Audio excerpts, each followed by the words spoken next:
Good Sunday evening, everybody. Hope you are having a great day.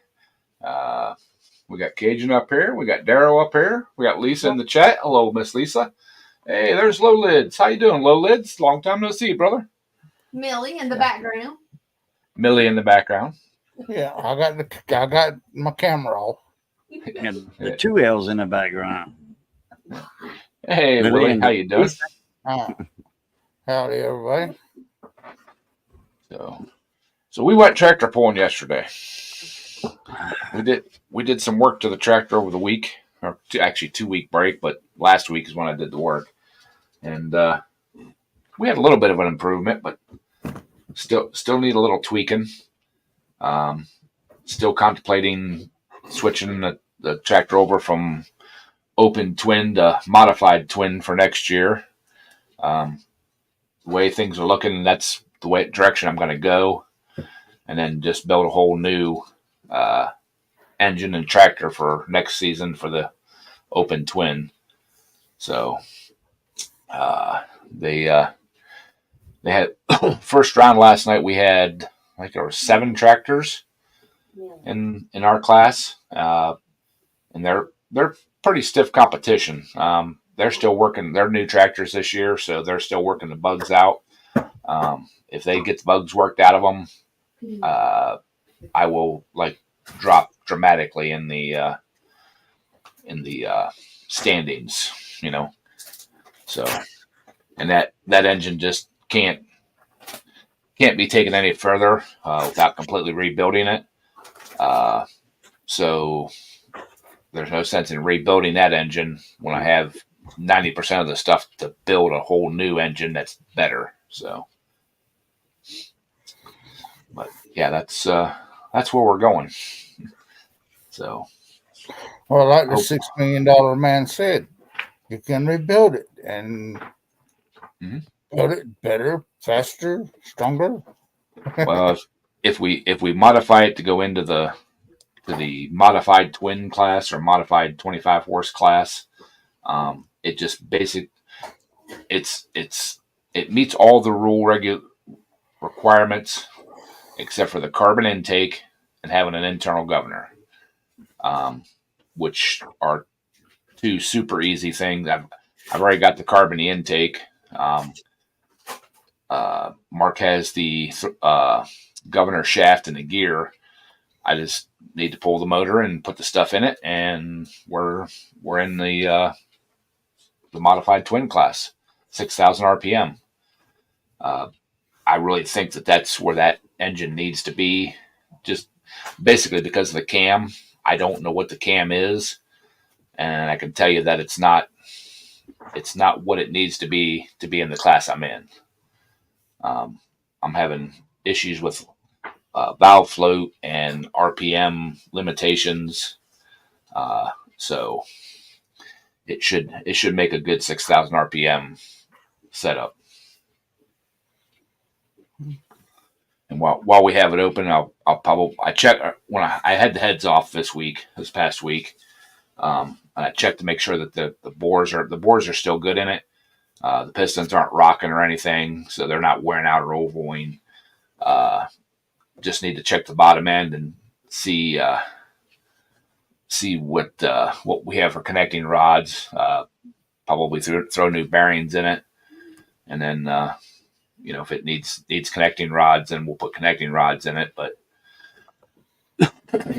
everything seems to be okay. So, but I'd be money better well spent just putting my other engine together.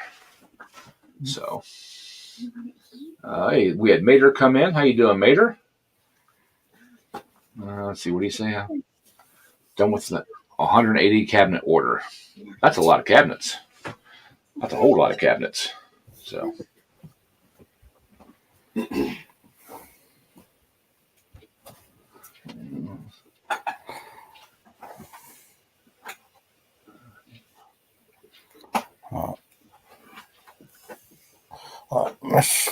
Oh, that's cool, Willie. Hey, Wayne, how you doing, bud? Hey, Wayne. But yep, yesterday was my second favorite pool of the year. my favorite pull was always the trophy pull, just because of the number of tractors and stuff. I mean, I don't care about trophies and stuff like that, but I just like it for the sheer number of tractors and stuff that turn out to support the club. And my second favorite one is the picnic pull, because everybody brings a covered dish and there's all different kinds of goodies.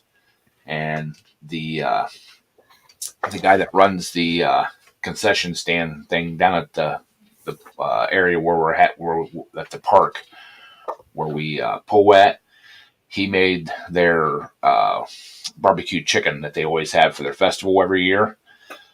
I didn't get anything for the festival because I was starting to get a migraine, and I went home early before I could go down and get some. But oh my Lord, that was some delicious chicken. I actually brought some home. They cooked way, I don't want to say too much, but a lot of extra, and was given it away to let people take home. And I brought home I think two half chickens. Ooh, it's delicious stuff. Fall off the bone over a wood. It's cooked over a wood fire. Oh man, I don't know what kind of seasoning they put on it or marinade or whatever, but it is delicious.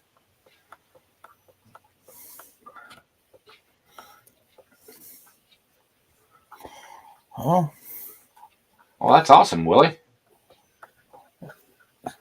I've never heard of that. I'm sure I've seen it, but just didn't realize what it was.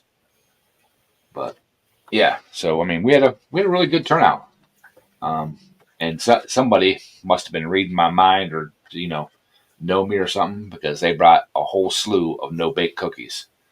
My favorite cookie, the chocolate no bake. It's the oatmeal and chocolate in them. Oh yeah. well, Mr. Ed, It if was you're gonna kind of change, a low carb type cookie. Not real low carb because it's got a lot of sugar and carbs or oatmeal in it, but that guilty pleasure type deal. Oats are bad carbs. Oats. Yeah. Really? It's a grain. Oh well, yeah. Yeah. Yeah, I all guess. carbs. Yeah. Yeah, because it's a grain and you make bread with it. So, but what about oat milk? Or is that a totally different animal? I don't know nothing about oat milk. I don't know anything about oat milk either. Hey, Full Wave, how you doing?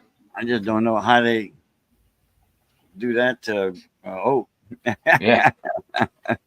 Exactly. What's up, Full Wave? But so yeah, it was a really good night. well, Mr. Ed, yes, sir. it sounds like you're gonna have a full winter if you're gonna build another tractor and put. Well, why if you was already building a tractor, why not move that engine over to that and just build an engine and put it back on that body? Well, missing link, that frame is good for stock class, but it's not good for the class that I pull in. It's not adjustable enough, and it's a way heavy frame. So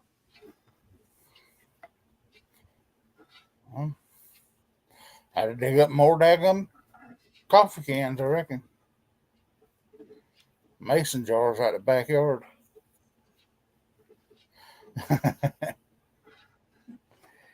exactly, Willie.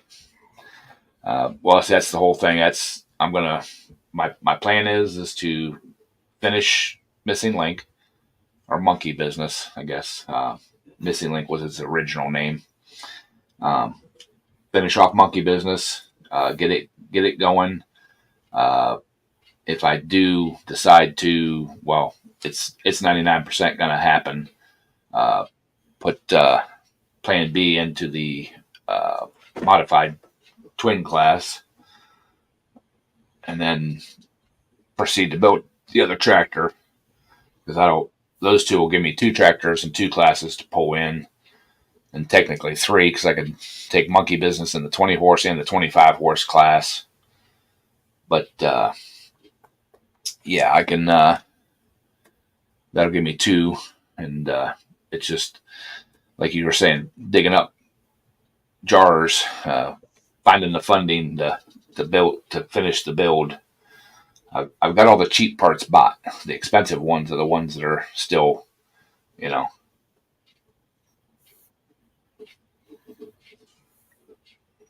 I'll go out and get you some sponsorship, Ed. Uh, You can't do that like they do with the race cars. Oh yeah, yeah. I've actually talked to a couple of people about sponsorships, but I don't like the terms, I guess, of how they want to sponsor. You know, they put too many restrictions on, and one was like an oil company, oil distributor. They weren't the company. They're a sales company. And like this banner behind me would have to go. The one in my garage would have to go. I've been using this stuff, 25 years. But have you talked to them about the sponsorship part of it? Yes. They do not do sponsorship as a company, but their sales reps are welcome to, do sponsorships. And my salesman has no interest in sponsoring, so at least not me.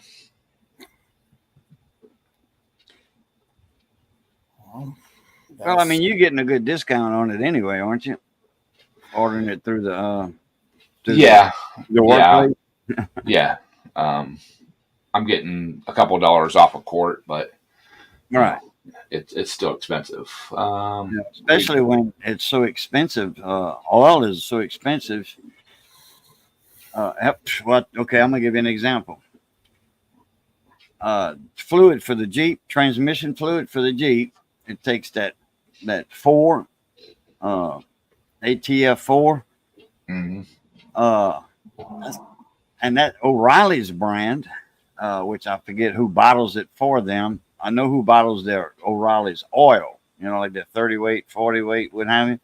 That's Shell Rotella. But their transmission fluid for a quart is $9, $10 for a quart. Yeah. Yeah. Well, a K&N oil filter for the Suzuki. Got one 2 days ago. K&N oil filter. I mean, it looks like a Kawasaki filter or a Briggs filter, Briggs and Stratton. Take a guess. How much?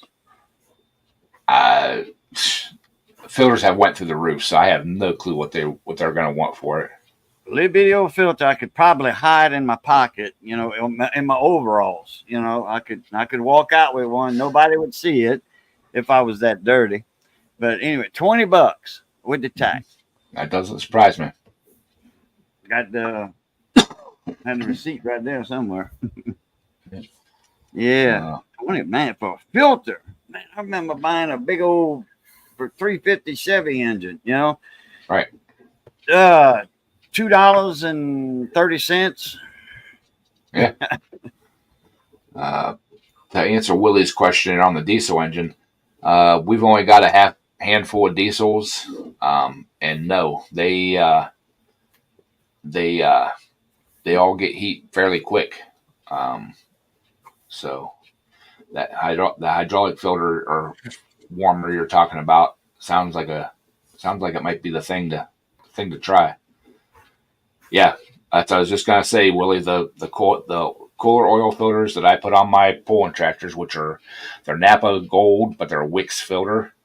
They're right around $15, $17 a filter, depending on where we're at.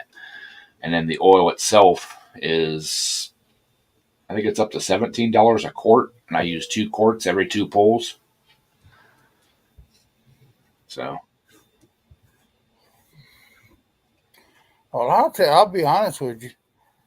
The quality of parts coming from O'Reilly's lately, their quality of parts has went way down. I mean, I've put two alternators on that truck out there, and it'll still won't.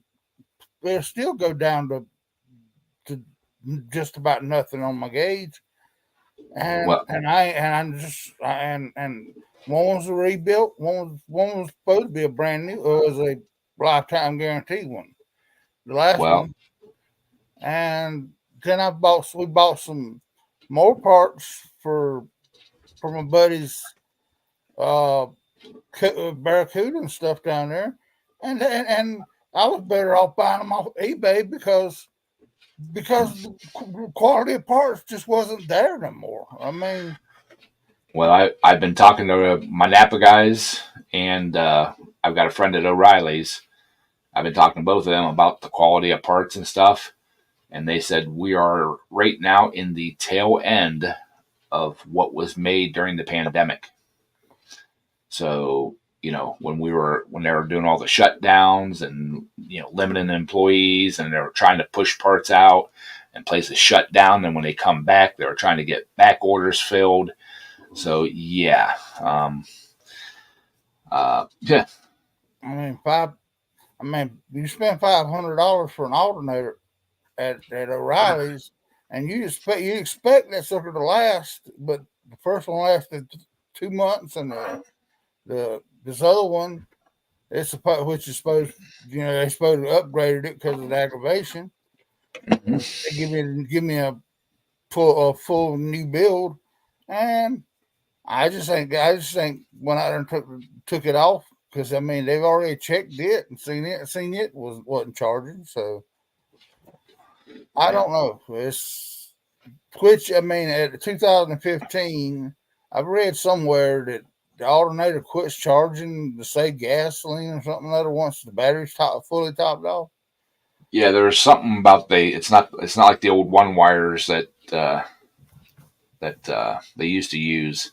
There's something I haven't. Hey, John, how you doing, bud? Hey, John. I haven't done a lot of checking into them because we don't have anything that new, truck wise. Our vans and stuff, but they seem like they're still running the old stuff. Or I haven't had any issues with them as of yet. But yeah, they here. It's probably 6-8 months ago. I went through 4 starters until I got they were all Remand ones, and that's what I always use is Remand ones from Napa. And I went through 4 of them until I got one that was, the first one I put on, when I put it on, you hit the starter, it sounded worse than the other one. I mean, grinding and making noise, took it off. Well, made a little video of it, sent it to my Napa rep, and he's like, pull it off. He goes, bring it back. We've got another one here on the shelf. He said, we'll bench test this one to make sure it doesn't make any noise. And they did while I was there. It didn't make any noise. Took it back, put it in. It worked for like a day or two, and then, nope, quit working. Took it off. Like I said, I went through four different starters before I got one that lasted. I had a 79 GMC High Sierra. Had a diesel engine in it, converted diesel when it was brand new from the factory. But anyway, I put a 350 in it. I could not use a Remand starter on that 350. It had too much compression. I had to use a Napa starter. That wasn't Remand. Well, and there was such a thing back then. That's what that GMC out there is doing with the thing. I mean, yes, I put a brand new battery in it first, and then all of a sudden my alternator quit working. So in other words, I got a brand new battery and a brand new alternator on that thing, and it'll still just the hand will still just lay over, like, Yeah. And you get on some of these forums and stuff, and they say that They say that the General Motor that's a gas saving thing that General Motors should put in them 5.3s, but I don't know. It just it gets kind of scary sometimes when you're driving down the road and the alternator handle lays over and you don't know whether to cut the truck off or not with all the electronics in that thing. So, And we don't live in town. Quick Wrench, how you doing, bud? yeah, quick, right? Hey, quick rant. What's up, Dave? Well, I actually on my way down to the pools, I totally forgot about it until just you guys were just talking. Willie said something about coolant. My truck started overheating on the way down to I was almost to the tractor pools, and I noticed the temperature gauge was going up and going up. And I pulled into this little mom and pop gas station grocery quick stop thing. Ran by I think it was an Arabic dude.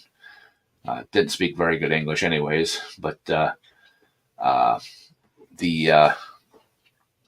I don't know how it happened, but the radiator cap was off my truck.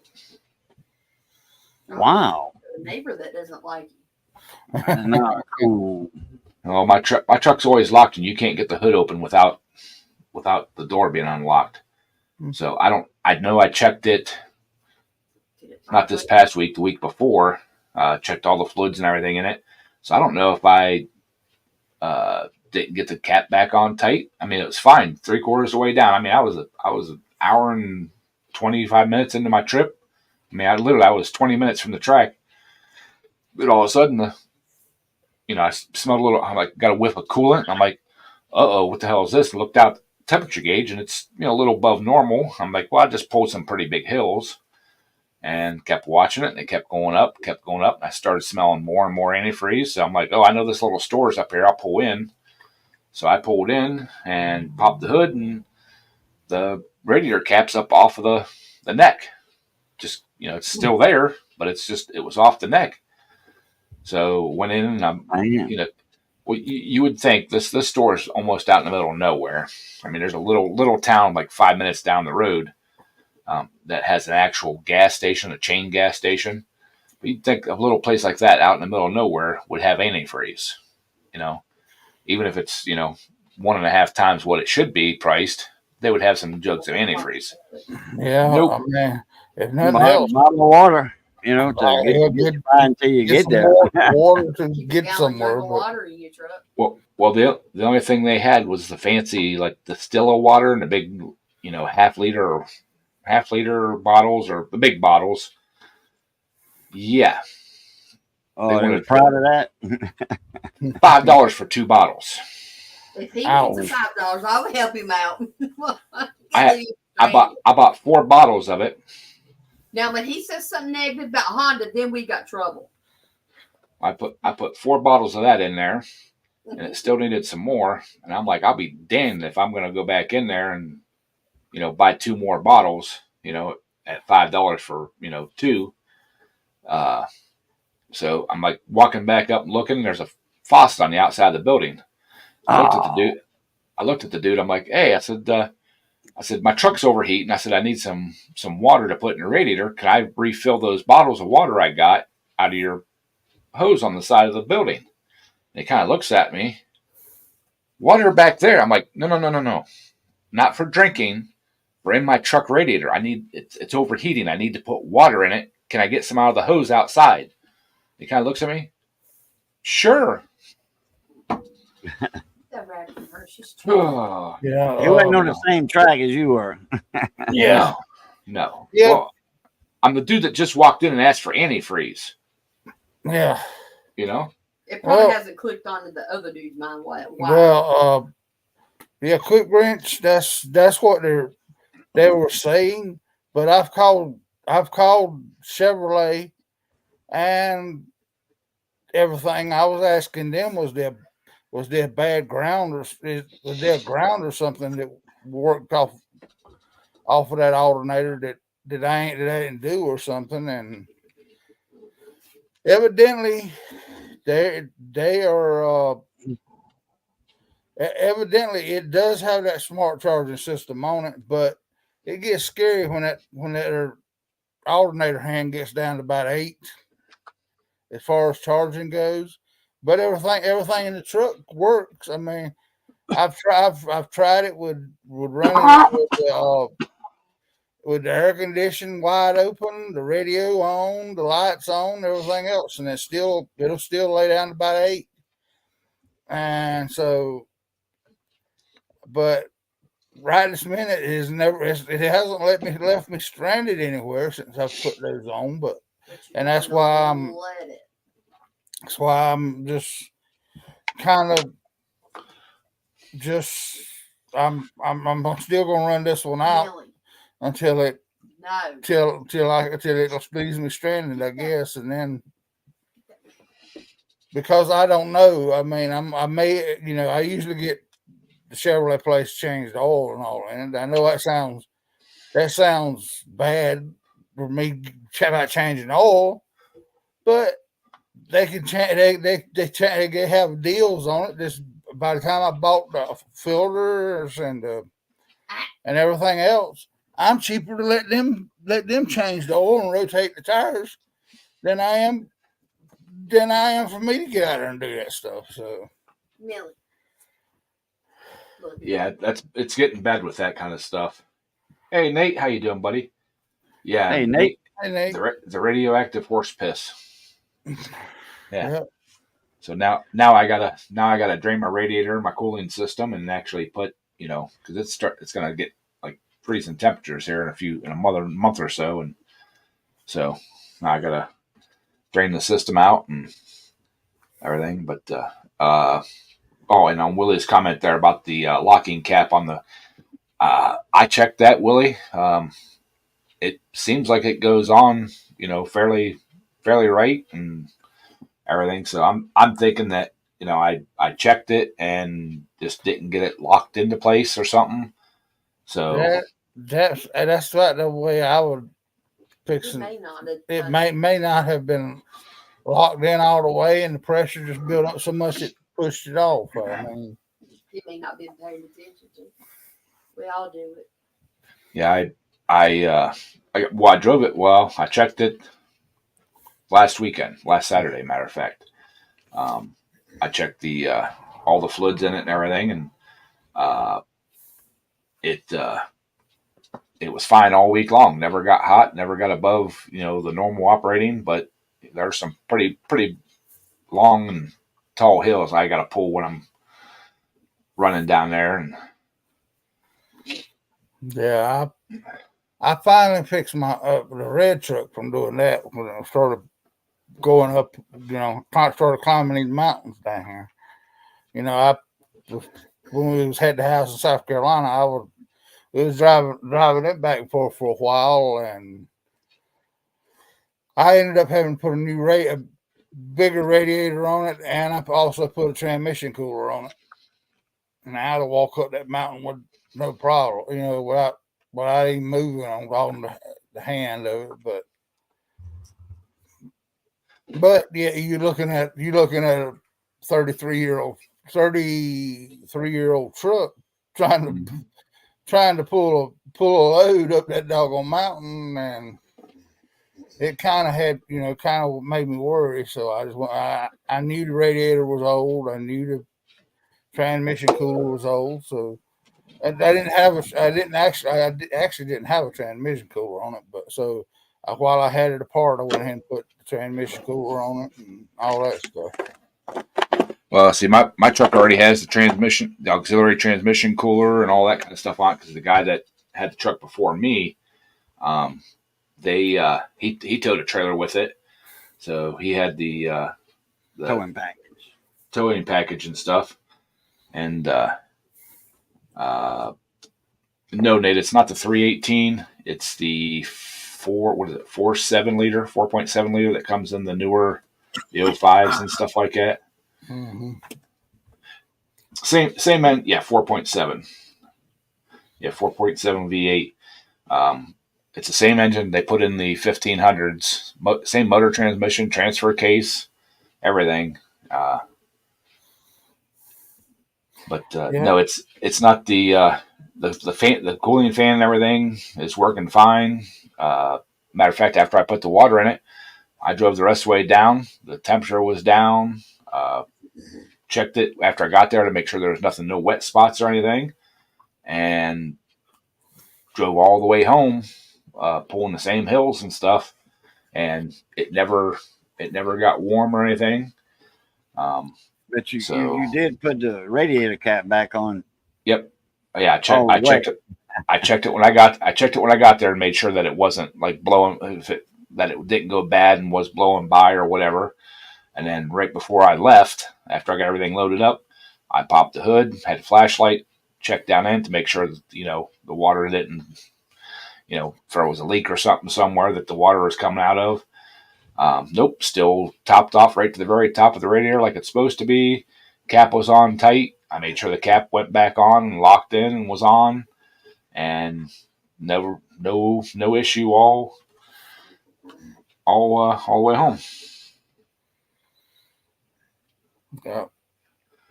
Yeah.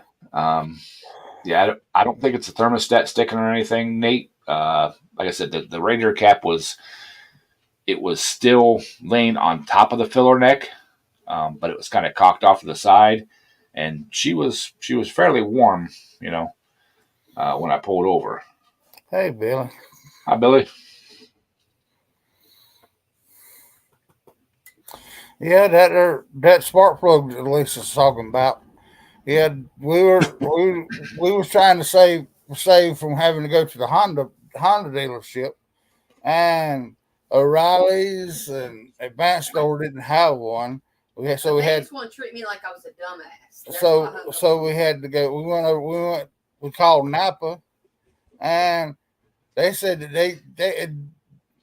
they had to cross reference it, and the only one they could get When he done the was numbers, $25 for it. when I he mean, turned the numbers back, then he got the NGK, and that's what's in it right now. But it's 22 years old.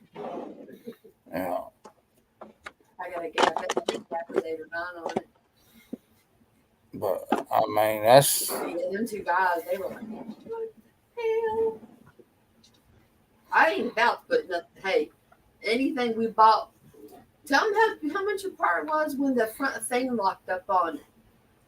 And I was still riding it. You couldn't even get it to turn. We put what, almost $300 in that thing fixing it. a bunch rebuilding that front end and all. Well, I got an invoice here for parts for the car. Thermostat, since we got it all down, thermostat, it wasn't bad, $13.50, new belt, serpentine belt, $25. But of course, this is discounted. I think it was like $33, and I got $10 off because I told him put it on the best machine, on our account. Yeah, I mean that's the way we've done it. Was we got a body shop we buy most of our stuff under, but still, I mean, it's $25 for a doggone spark plug. But I wanted a decent one because you got to take all the doggone plastics off of it to get to the spark plug on.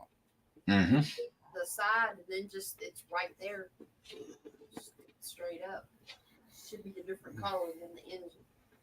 Well, my nephew just called me this morning. His and his girlfriend's 4-wheelers are acting up. They went to the 4-wheeler park yesterday, and he went through a mud hole. He said it's only a couple inches deep. I'm going to guess 6-8 inches deep. Just because. Six to 8, maybe 6 to 8 feet deep, Ed. Well, he probably wouldn't go through anything that deep, but when he says it was just a couple inches deep, I'm guessing it was probably a little deeper. But he said after he went through it, started misfiring and spitting and sputtering and shut off, and he kind of cleaned some stuff off and opened the air box up, made sure there's no water or anything in it, and he said he got it. It would start up and idle like sporadically, but as soon as he touched the gas, it would die. Well, his girlfriend's didn't even go through the mud hole. Hers started doing it. So they got hers at least running good enough that they could tow his out. He took it up to where they washed the four-wheelers and stuff off, cleaned it all off, cleaned all the mud and stuff off of it, and actually got hers to run good enough to tow his up onto the trailer. And so he wants me to take a look at it. And I told him, I said, well, first things first. I said, pull the air filter off. He said, what? I had it out, and it, I'm like, but make sure it's not wet, even if it feels dry, it may, it still may be wet, and it will not draw air if, yeah, if because it's, they got them vent tubes that runs Mhm. comes off the cap and runs down under them. So right. Well, and that's when he told me that, well, my girl, or his wife, I guess, he says her bike. I'm still thinking they're dating. They're actually married. But he said, well, she didn't even go through the mud hole, and hers was spitting and sputtering. I'm like, well, okay, yeah, but I don't know what's with hers, but with yours, if it was running perfectly fine up to that point, then something with that mud has changed. Because, well, I think maybe the ignition got wet, the coil. I'm like, them coils on them four-wheelers are pretty well sealed. I said it would have to be something in the wiring, that he said, well, I've got all the plastics pulled off right now, drying everything out because we hosed them both off. That's what you got. And so, he said he'll pull the air cleaner and stuff off and see how it runs and see if it runs any better or does anything, and wait for him to dry out for a couple of days. They'll let me know, but yeah, I still have it. I still have it side by side. It's Honda. It's a Honda. I got a picture of it. It's a Honda something or other. Look, water utility. Let me see here. God, I take too many pictures. it's side by side, so it's got to be It's a Honda Totally different. Honda Challenger 750 Crew. He got it with a bad timing chain on it. Him and his buddy pulled it apart, pulled the head off of it, put the new timing chain and stuff on. I did a valve job and stuff on it, and they got it back together. They didn't have a book or anything on it, so they think they got the cam timing right, but it won't run. So I'll tell you another thing is that the gasket at the bottom of the jug on it, they will be sitting there sucking air, and it'll run like crap, pure crap. I mean, I bought a used Honda at one time, and I guess you could call it the head gasket, I guess. And so, but it got hot, and it would just sit there and sputter and spit and everything. I put a new carburetor and all that on it, and that just happened to be out there with cleaning off some gas and some oil and stuff while I after I adjusted the oil or adjusted the valves and all on it, and it came out that I spraying some brake cleaner on it, and the sucker just leveled out just like it was like a new one. And I said, so that one, let's say that one got traded out, and that's why I got the Polaris. Well, he said that when his would start and run, he said it was acting and smelling like it was running real rich. Mm-hmm. So that's why I told him, check the air filter. Pull the air filter, make sure the air box is clean. Pull the air filter off and see if it runs any better. When he said it smelled like it was running rich. Yeah, I mean, I had then my red truck down here. I knew I needed to put a distributor in, and I of course I crossed when I put the new distributor in. I crossed 2 wires, and I said, "Doggone," and it wouldn't run over a crap neither. So I said, I was fixing to pull pull the distributor back out, and thinking that was something something that was bad in a news distributor. But I went ahead and changed the plugs and changed once I got down to the 2 cylinders there, and I was plugging the new plug wires in, and I said, that's what I did was I put the, because they were right beside each other on the distributor cap. Yep. And I had wrote the numbers down, and I was putting, as I pulled the spark plugs out, I was writing the numbers down, doing compression checks and all that on it. And it's because that old truck has been sitting for probably a couple of years. So I went ahead and I said, well, doggone it, here's my problem right here. It was just too, but the spark plugs did need changing and all in it. So I got it running pretty good again now. So That's good. Hey, Nate, Sucker and Succotash, I agree. Maybe you need to make a road trip up here, bud, and fix these 2 4-wheelers and fix this side by side. You seem like you're the 4-wheeler whisperer. You the man when it comes to that stuff. So, hey, and I guarantee you, Nate's got mason jars buried all over Florida. So, I mean, that's why he had so many mason jars. He had to buy a dump truck there for a while. I mean, well, did you see a short video that he put up that he was going to collect some mason jars, and the guard gator that he had in his path tried to get him? Uh-huh. So,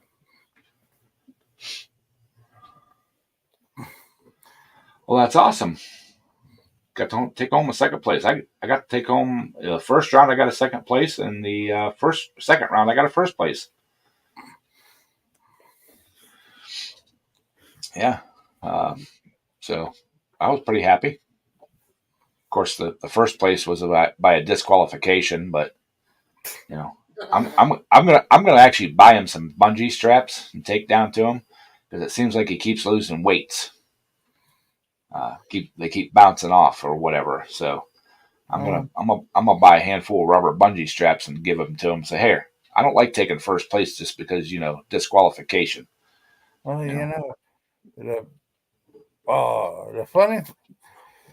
the funny thing is, Ed, it would be a lot cheaper just go to the trophy store and buy you a bunch of them little plastic trophies, all of them first place, and set them all up all around it.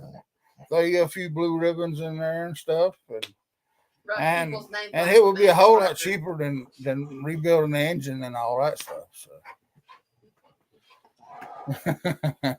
Yeah. Well, congratulations there on building your first tractor, and sounds like you're doing real good this year. An open RPM 301. That's awesome.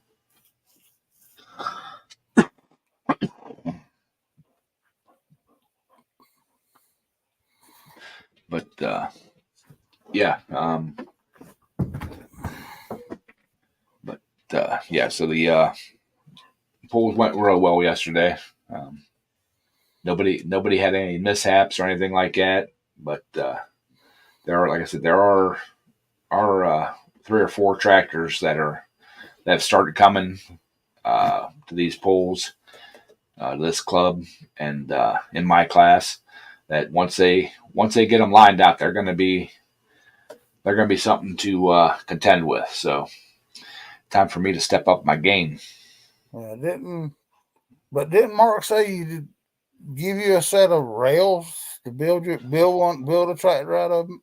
I bought when he was buying frames. I bought a frame because we were told that the frames were going to be discontinued. The guy that was making them was too busy at his day job. He didn't have time to build them anymore.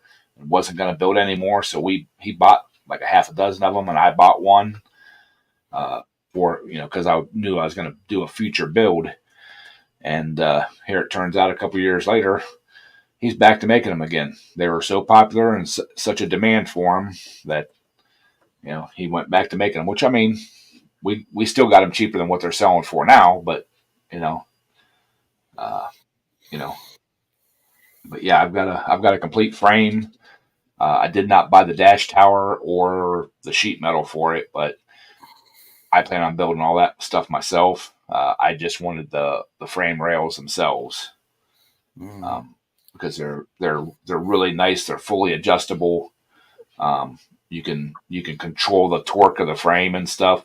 All the cross members and stuff are not welded in; they're bolted in, and by the amount of torque you put on the bolts and stuff like that, you can adjust how bad the frame twists and stuff.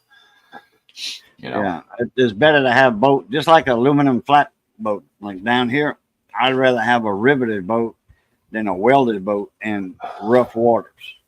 Because a rivet's going to give, right. and eventually wear out over time, but a well's going to break. Well, I don't know if you noticed or not, answering you up there, Cajun, about the Morgan dollars and stuff. Nowadays, right now, silver itself is higher priced than the quality of the coin is. So. Oh yeah, big time. In fact, not long ago, Billy and which is Money Maniacs, and Bader were talking, about the Morgans, and I got tagged in a couple of the comments, and I looked up the Morgans, and yeah, the price is the G4 price used to be like $32. Now it's I think $53. So yeah, it's the price of silver. 1 ounce of silver is not $53, but it drives the price of the coins up. Yeah, and then the numismatic value of the dollars. Even the 1921 is $50. Let me see. Yeah, they said, and that's the most common ones. They made millions and millions of those 21s. Yeah, $53. They made 44.5 million in the Philadelphia, 20.5 million in the Denver, and the San Francisco. They made 21.5 million. So yeah, it's a lot of silver dollars.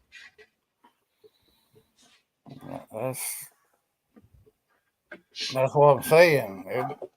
The grading don't count as much right now with the silver prices as high as it is. You just go on and make sell them for the silver content. Just about now. I've got a few silver bars, just plain bars. They're not any fancy. I think Sunshine Mint or something, which is a good mint, but they not the exquisite mints like the Swiss or Swiss bars. There was another one, I forget which one it is, that was real highly collectible. But none of that stuff. I just got the plain old silver bars, because when you go to turn them in or barter or trade with them, it don't matter who made them. Silver. Yeah.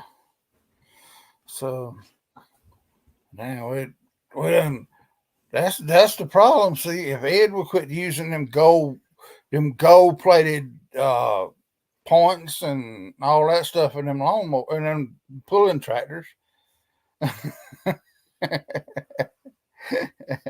Yeah, those gold plated points, man, those things can throw the fire.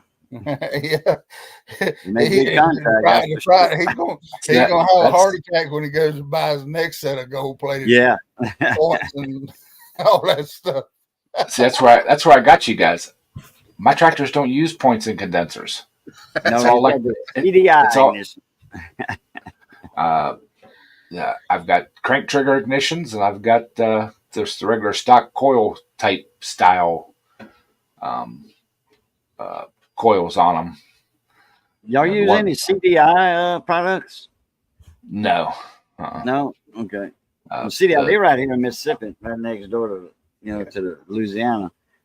The They closest thing make we a lot of ignition systems for vehicles, boats.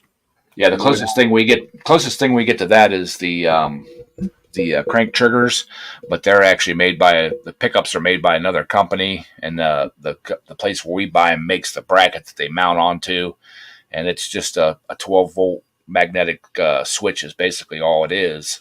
Runs a 3 ohm coil on them, so and then the 3 ohm coils you can pick them up just about any place relatively cheap. Mercury Hey, outboard, Scott. they use it, man. CDI, Mercury outboard triggers, boy, they expensive. $300 something. You can get a CDI one for The crank trigger. around two.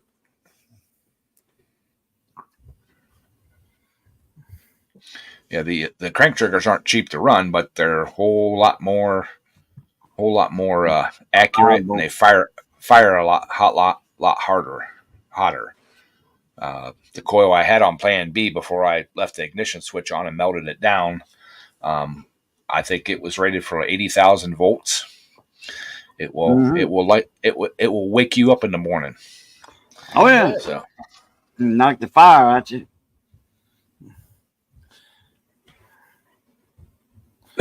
Once you got up off the ground. yeah, I never touched it, but the guy I bought it used, the coil and stuff, and the guy that I bought it off of told me more than once. He said, when this thing is running, he said, do not touch the coil wire. Don't try to pull the spark plug wire off. He said, if it won't shut off with the key or whatever, if something weird goes on, he said, choke the carburetor out. He said, I asked him, I said, is this from experience? And he said, yes. He said he had a boot go bad, and he was working on his twin, and he brushed his leg up against it. He said it felt like he got shot. Oh, So, yeah. It'll hurt your arm for a couple, 3 days. Mercury outboards are bad for that. Not bad for it, but anyway, they have a yellow and black warning sticker. When you remove the cowling, the 2-piece, 3-piece, when you remove that, they got warning high voltage. And it's like 70,000 volts, just like OMC, the old 60 horse and 65 horses. In the service manual, they'll tell you warning high voltage, 70,000 volts coming out of those coils. Yep. That the system. Well, the coil's not on there no more. The bracket, because I had to put the stock coils back on it.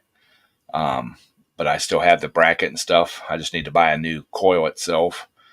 But all that stuff will be coming off Plan B, and all that will go on to my new engine, because I still like that setup a whole lot better than I do the coils or anything else that you can come up with. But yeah.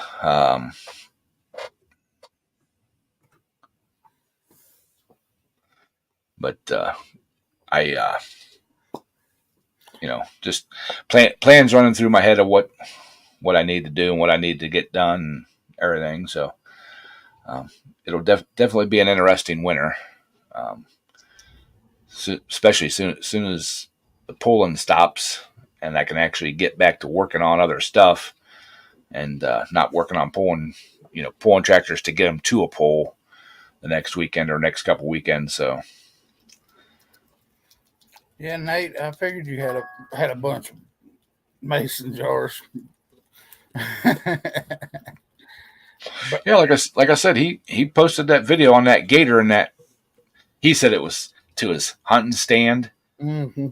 We all know that where he was actually going. He was going to pick up some jars, and the old gator was a little testy, swimming under his truck and that. So. Just like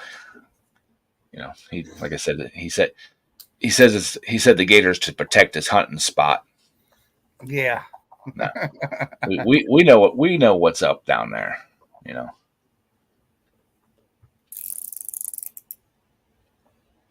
Oh, before I forget, those two little black pieces in that kit with your air pump, your new air pump. Mm-hmm. Those two little black pieces are like for swimming pools, Yeah. rafts, beach rafts or pool rafts or whatever. It's different, two different sides. You got to hold them in there, but that's what those are for. I finally read the book and figured it all out. Oh, okay. Except the only thing is I misplaced the cigarette plug-in, cigarette lighter, the charging port plug-in that plugs in to run the pump off, not off the battery. I laid it down someplace in the shop, and now I can't locate that. But the battery works just fine. I mean,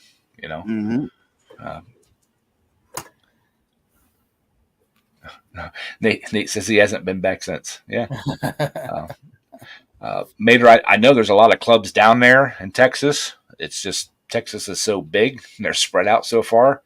I don't know how many. I don't know if there's any. I don't know how any would be. I don't know how many would be close to where you're at. But I have been contacted by a couple different ones down there about, if I'm ever in the area, I'm more than welcome to come pull with them. And I told them if I'm ever down in the area again, I probably won't have the tractor with me. I don't know if I want to tow that thing clear across the country, but I have been contacted by a bunch of different clubs, probably within 3.5 hours of me, that would, that have welcomed me to come pull with them and, shoot some video and stuff. It's just, and anything over a couple hours away, at this point in time, I just can't do it. Last night was a good, for instance, coming home. I was actually having to have the windows down, the radio turned up and everything, because I was within 20 minutes of home and I was having a really, really bad time keeping my eyes open. So that's another reason why I would really, really like to get the old little mini school bus thing and convert it into a makeshift, sleeper toter. That way I can, if I want to go someplace that's 4 or 5 hours away, if I want, I can go down the day ahead, find a place to camp out, and then go to the pools, and then get some sleep and come back. Well, I seen some on the marketplace. They had them little buses and stuff, but they're all diesel. And you said you wanted a gas job, right? Yeah, I want a gas one. Especially the older ones, like I'm looking at, 90s, early 2000s. I don't want to deal with if it breaks down someplace. At least a gas engine, if it breaks down out there somewhere, I can fix just about anything besides a connecting rod or something major like that, or a transmission. Anything else on them, I can basically fix it with a few hand tools.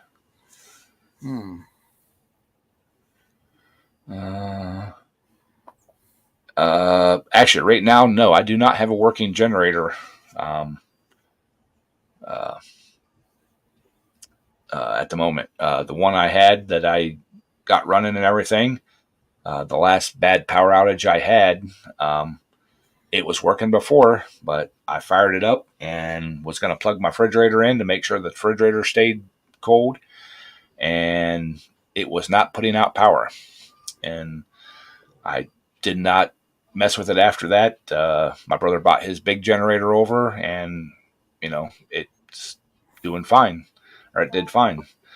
But I do need to look at that and see what's up with that. But if I do hey, Renegade, how you doing, bud? All right, if I do the bus thing, I've been looking into the solar panels with the battery pack things. Yeah. I've seen a lot of good things about them. A little on the expensive side, but no gas, no nothing. And I probably would put a diesel heater in it, just have a small diesel tank for that. So you can have heat if it gets a little cold. So but that's kind of down on the it's on the priority list, but it hasn't made its way back up. I actually looked into some ambulances. They're the ground clearance with the side boxes. They're a little too low for what I want to do. Some of the places we go into, the trailers themselves are pretty close to scraping, and I don't want to take that chance. I just like the looks of the old yellow school buses, not the transit buses, not like the RTA, public transportation buses. I'm talking the yellow school bus with the Chevy Express front end. Them short buses where you had to wear the helmets and Yeah, take me back. and Take me clean the back to my doors off windows and stuff like yeah. Take me back to my school days. that. Yeah, there you go. Yeah. Oh, back in the 40s, I think it was, they had an old school bus. And out in Big Woods, where my family's from. And they added a wooden extension on the back of it. Mm-hmm. For like 4 more students. Needless to say that after the first winter, it wasn't on there the next, after the first winter and then the next summer break, it wasn't on there anymore. Yeah. Well, see, hey Kevin, how you doing, bud? Hey, Kevin. I was actually looking at a few different people that's converted them into like motorhomes or little toter homes and stuff like that. And the coolest one I seen was a guy took a expanded metal and a angle iron frame and made it from where the bus curves at the top, from that height down, and hinged it so he could lay it down. And he had legs, adjustable legs, made like a little back patio. Mm-hmm. So he could open the back door, had a grill out. He could put a grill out there, sit out there if it's nice out, whatever. And then when he goes to, go down the road, it just folds up. You can still kind of see through it. It doesn't, take up, it doesn't hang off the back or anything like that. And I'm thinking, that's a pretty nifty idea,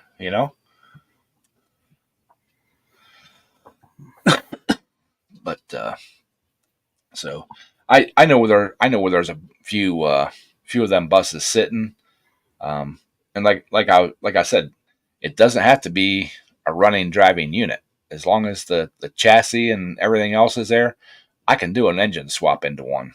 You already got the engine, ain't you, Ed?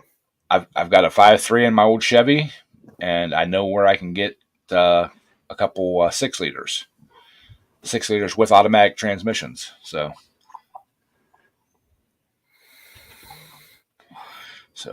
I would probably opt for the 6 liter just because it's a little bigger engine. But yeah. And I was actually looking at a couple regular express 1-ton vans. They were passenger vans that were converted into like a cargo van type deal. I want the headroom to where you can like mostly stand up in it. So, but yeah, the little, I got a vision in my mind of what these things.